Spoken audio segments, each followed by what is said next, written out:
अस्सलाम वालेकुम स्टूडेंट्स, मैं हूं मोहम्मद अशरफ सादिक चौधरी रहमत बॉय स्कूल टाउनशिप की तरफ से। आज हम स्टार्ट करेंगे 10th क्लास बायोलॉजी, अपना जो है फर्स्ट लेक्चर बायोलॉजी के बारे में। तो हमारा जो पहला चैप्टर है वो है जी gaseous exchange in plants and humans. अब गैसियस एक्सचेंज को सबसे पहले एक्सप्लेन करते हैं कि ये क्या चीज़ है, इसमें क्या जो है हमें स्टडी करना है। गैसियस एक्सचेंज नाम से जाहिर है, गैसियस एक्सचेंज का मतलब होता है रिप्लेस। तो गैसियस एक्सचेंज यानी कि जो प्लांट्स के अंदर और ह्यूमन बींग्स के अंदर जो हैं वो गैसेस का रिप्लेसमेंट होती है, जो गैसेस जो हैं वो ट्रांसफ़र होती हैं, उनको हमने स्टडी करना है। तो सबसे पहले जो है हम इस प्रोसेस को स्टार्ट कर लेते हैं, देखते हैं। The inhaling of oxygen and excelling of carbon dioxide. आप जानते हैं कि ऑर्गेनिजम्स की बॉडी में जो है वो इसी तरीके से होता है कि सबसे पहले जो है वो ऑक्सीजन को हम इनहेल कर लेते हैं, अपने जिस्म के अंदर लेकर चले जाते हैं, और फिर कार्बन डाइऑक्साइड जो है वो इन रिटर्न हम जिस्म से बाहर निकालते हैं। अब जो गैसियस एक्सचेंज है ये असल में जो है ना दो तरह के प्रोसेस से मुकम्मल होता है। एक जो है वो सेलुलर रेस्पिरेशन है और दूसरा ब्रीथिंग का प्रोसेस है। अब सेलुलर रेस्पिरेशन क्या है, नाम से जाहिर है कि सेलुलर रेस्पिरेशन यानी ऐसी रेस्पिरेशन जो कि सेल के लेवल पर हो रही है। अब 9th क्लास के अंदर आप लोग चैप्टर नंबर 7 बायो एनर्जेटिक्स में बड़े अच्छे तरीके से पढ़ चुके हैं। उसमें हमने पढ़ा था कि कैसे जो है वो सेलुलर रेस्पिरेशन जो है वो वकूफ़ पज़ीर होती है और इसके नतीजे में जो है क्या क्या चीज़ें प्रोडक्ट्स बनते हैं। तो अब सबसे पहले इसको हम डिस्कस कर लेते हैं कि सेलुलर रेस्पिरेशन जो है ये काम क्या करती है। तो सबसे पहले एक जो कॉन्सेप्ट हमारे माशरे में जो गलत पाया जाता है उसको दुरुस्त करना चाहूँगा कि आम तौर पर अगर फ़र्ज़ करें स्टूडेंट से पूछे ना कि बेटा आपके जिस्म में जो है एनर्जी किस तरीके से आती है, तो वो कहते हैं कि सर हम जो खाना खाते हैं उससे एनर्जी आती है।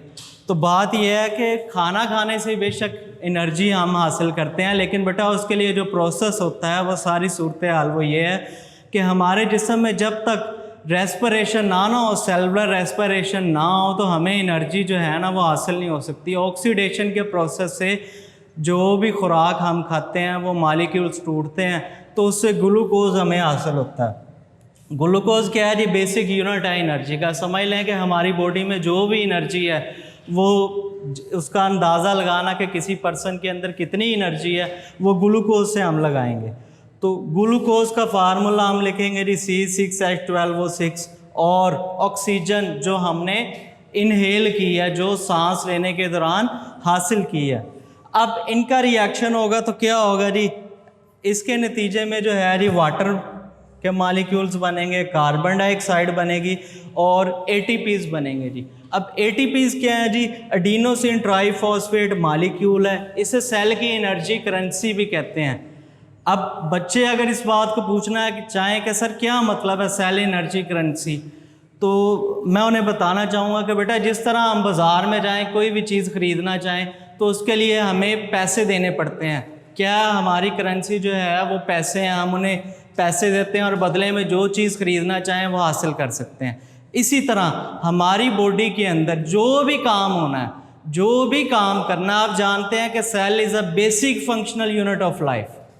तो सेल ने जो भी एक्टिविटीज़ करनी है, चाहे वो मेटाबॉलिक एक्टिविटीज़ हैं या कैटाबॉलिक एक्टिविटीज़ हैं, उनके लिए जो एनर्जी की ज़रूरत है तो वो सेलुलर रेस्पिरेशन के ज़रिए से इस्तेमाल करके जो है ना जी ATPs पैदा करके हासिल होती है। अब ये सेलुलर रेस्पिरेशन का अमल होता कहाँ पे है, तो ये सेल के जो ऑर्गेनल्स होते हैं, माइटोकॉन्ड्रिया, ये वहाँ पर होता है। इस वजह से जो है इनको हम सेल के पावर हाउस भी कहते हैं। 9th क्लास में अक्सर क्वेश्चन आ जाता है लाहौर बोर्ड में कि why mitochondria is called the power house of the cell. तो उसका आंसर बेटा बड़ा सिंपल है कि because cellular respiration takes place in mitochondria and it produces ATPs. ATPs are the cell energy currencies of cell. We need all ATPs to do all the tasks in our body, यहाँ तक कि हमें चलना है, दौड़ना है, भागना है या खाना डाइजेस्ट ही करना है, उसके लिए जो भी हमें चाहिए एनर्जी वो एटीपी से आएगी। अब ये चैप्टर बेस करता है 3 हिस्सों पर। एक हिस्सा जो है वो समझ लें कि इसका गैसियस एक्सचेंज पे जनरली बात करता है, जो मैंने आपके सामने कर दी। दूसरा हिस्सा इसका जो है वो गैसियस एक्सचेंज इन प्लांट्स के बारे में बात करता है, और तीसरा गैसियस एक्सचेंज इन ह्यूमंस, इसके बारे में बात करता है।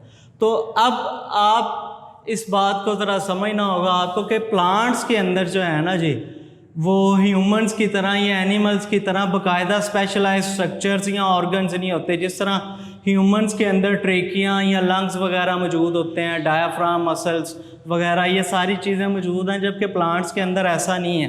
तो फिर प्लांट्स के अंदर जो है वो कैसे गैसियस एक्सचेंज होता है?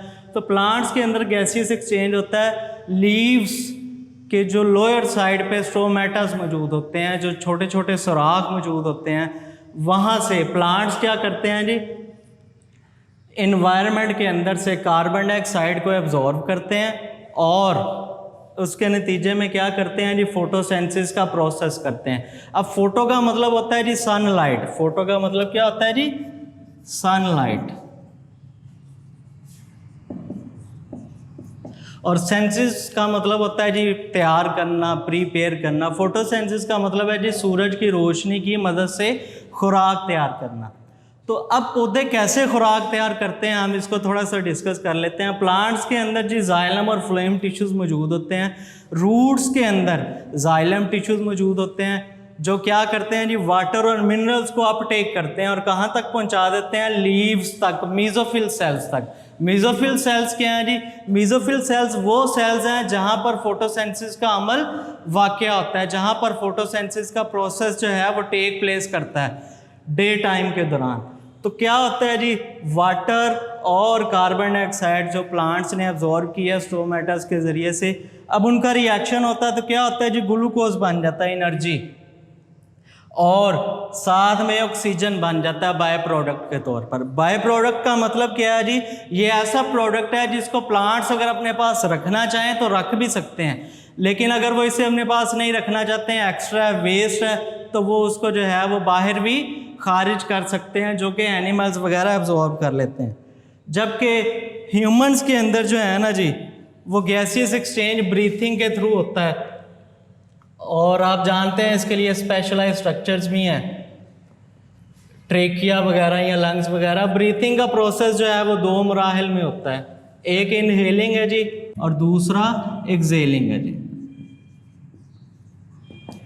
अब इनहेलिंग में क्या किया जाता है, ऑक्सीजन जो है वो हासिल की जाती है जो प्लांट्स खारिज कर रहे होते हैं, और एक्सेलिंग में क्या किया जाता है, कार्बन डाइऑक्साइड। कौन सी कार्बन डाइऑक्साइड, जो सेल्युलर रेस्पिरेशन के दौरान एक्स्ट्रा प्रोडक्ट के तौर पर पैदा होती है, वही हम जो हैं वो मुंह से या अपने नाक के ज़रिए से जो हैं वो जिस्म से खारिज कर देते हैं।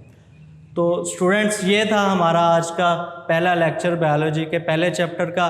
तो इसमें जनरल चीज़ें जो हैं वो मैंने डिस्कस की हैं, तो एक दफ़ा फिर डिस्कस कर लेते हैं रिवीजन के तौर पर। गैसियस एक्सचेंज हुआ कि ऑक्सीजन जो है वो इनटेक हुई और फिर कार्बन डाइऑक्साइड को जो है वो एक्सेल कर दिया गया।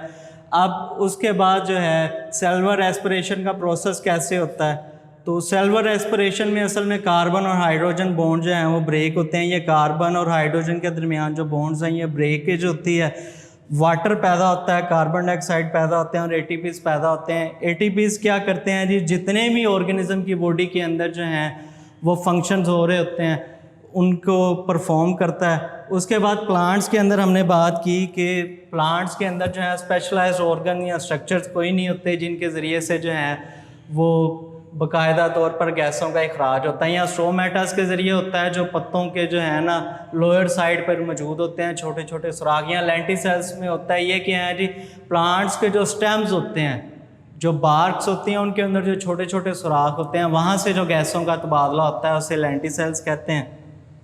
और फिर उसके बाद फोटोसेंसिस को हमने डिस्कस किया कि कैसे जो है वो पौधे अपनी खुराक तैयार करते हैं। उसके बाद एनिमल्स का हमने डिस्कस किया। अब थोड़ा सा कंपैरिजन कर देता हूँ ब्रीथिंग और रेस्पिरेशन के दरमियान। तो आप याद रख लें, एक सेल पर जो काम हो रहा है ना जी गैसियस एक्सचेंज का, वो है जी सेल्युलर रेस्पिरेशन। जबकि पूरे ऑर्गेनिज्म की जब बात करेंगे तो वो ब्रीथिंग वाला मामला आ जाएगा। और फिर इसके अलावा क्या है जी, जो सेल्युलर रेस्पिरेशन है एक बायोकेमिकल प्रोसेस भी है, बायोकेमिकल प्रोसेस भी है और बायोमैकेनिकल प्रोसेस भी है। तो बायोकेमिकल प्रोसेस, बायो का मतलब होता है लाइफ, केमिकल्स यानी जो लाइफ लिविंग ऑर्गेनिज्म के अंदर जो केमिकल्स पाए जाते हैं उनके बारे में स्टडी। अब ग्लूकोज है, सारे जानते हैं कि ऑर्गेनिज्म की बॉडी के अंदर ये बेसिक फंक्शनल यूनिट है, तो समझ लें एनर्जी का। तो इसके बारे में डिस्कस हुआ। और फिर मैकेनिक्स आप जानते हैं कि फ़िज़िक्स की ब्रांच है जिसमें हरकत पर असरअंदाज होने वाले अवामिल और हरकत के असरात और हरकत का मुताला किया जाता है, यानी the study of motion, it's causes and it's effects.